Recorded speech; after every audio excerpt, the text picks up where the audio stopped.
간단하게 자기소개 부탁드릴게요. 안녕하세요. 저는 안화고등학교에 재학 중인 김지원입니다. 어느 정도 수준으로 공부를 하시나요, 지금?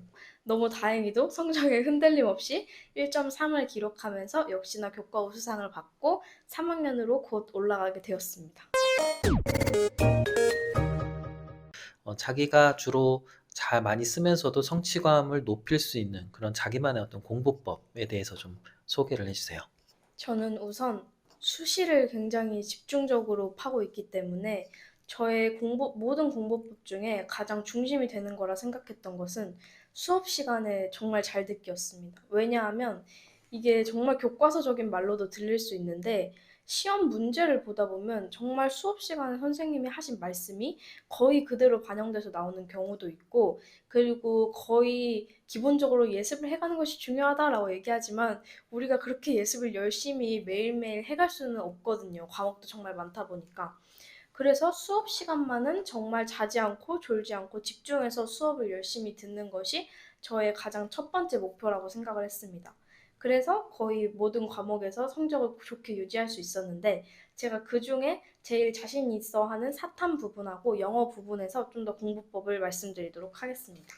이거는 제가 2학년이 되면서 사용하던 교재를 다 버려가지고 3학년에 새롭게 준비하던 영어를 그대로 가지고 와봤습니다.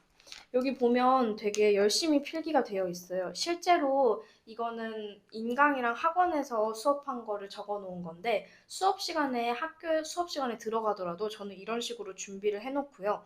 이 위에 크게 저만의 주제를 적어 놓는 거예요. 이 지문에 주제를 먼저 딱 이 첫 마디만 봐도 알아볼 수 있도록 주제만 외우는 것도 정말 공부에 많은 도움이 되거든요. 그래서 이 주제를 저만의 것으로 한번 적어 놓고 딱 첫 문장만 봐도 모든 문장의 전반적인 주제는 이런 내용이구나 할 수 있도록 제 위에 주제를 따로 적었습니다.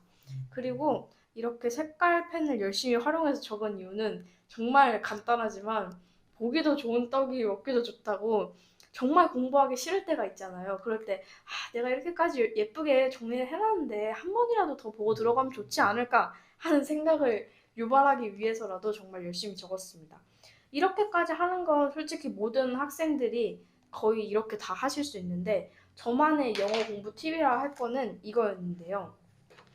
이렇게 A4 빈 용지에 그 수능 특강이 모든 문제집이 그렇겠지만 이렇게 영어가 있고, 답지를 보면 이것이 그대로 한국어로 번역이 되어 있어요. 그 한국어를 보고 다시 영어로 맨 처음에 이렇게 적어보는 거예요. 한 문장씩. 그러면은 문장도 되게 금방금방 외워지기도 하거든요.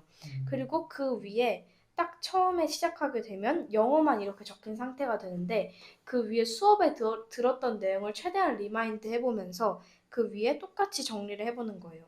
이 부분에서는 이 문법 포인트가 중요하다고 선생님이 언급하셨다라는 것을 똑같이 여기 옮겨 적어보면서 얼마나 기억하고 있는지도 확인할 수 있고, 다시 머리에 재정립해서 넣을 수도 있어요.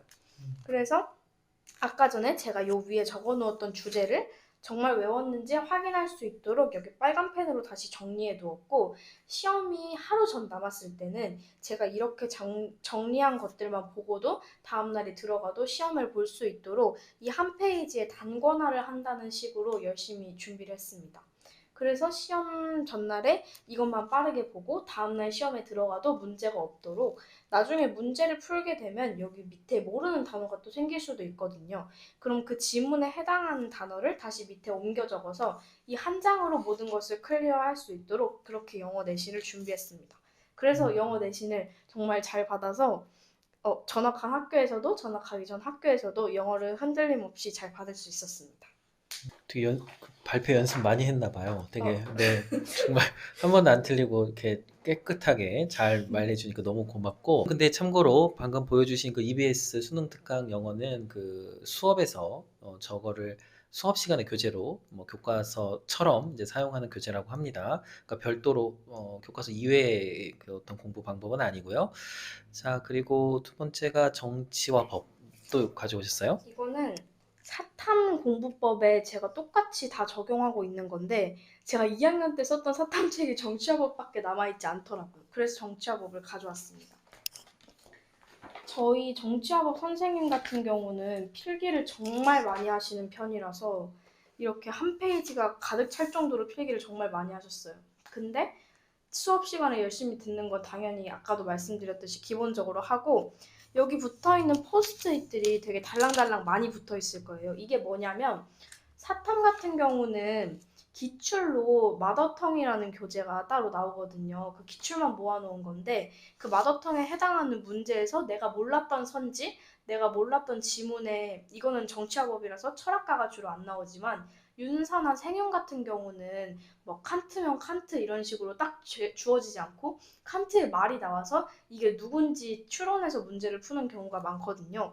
근데 그 제시문을 봤을 때 이 제시문이 칸트인 걸 몰랐다라는 것을 따로 포스트잇에다가 그 문장을 하나 적어놓고 그 옆에 칸트 이렇게 해서 제가 자주자주 볼 수 있도록 이렇게 포스트잇에 또 다른 선지로 이렇게 정리를 해서 붙여놓았습니다. 그래서 영어랑 마찬가지로 이 책을 딱 봤을 때 시험 전날에 이 책만 봐도 모든 선지가 이렇게 헷갈리지 않고 잘 정립될 수도 있었고, 마찬가지로 사탐도 여기서 시험 문제가 나오는 경우가 많았기 때문에 문제를 풀 때도 정말 꼼꼼히 분석하려고 많이 노력을 했습니다. 맨 처음에는 정말 그냥 간단히 우리가 풀듯이 넘어가고 다시 처음으로 돌아와서는 내가 조금이라도 헷갈렸던 선지는 그 위에 나의 말로 다시 정립을 해서 적어보기도 하고, 조금이라도 헷갈렸던 개념은 처음부터 그냥 줄이지 않고 저의 말로 다시 풀어서 써보면서 이렇게 문제도 거의 외우다시피 공부를 했습니다. 솔직히 사탐은 정말 암기가 베이스가 되는 과목이기 때문에 이렇게 최대한 많이 반복하면서 제가 많이 볼 수 있는 방법으로 정리하려고 노력했어요.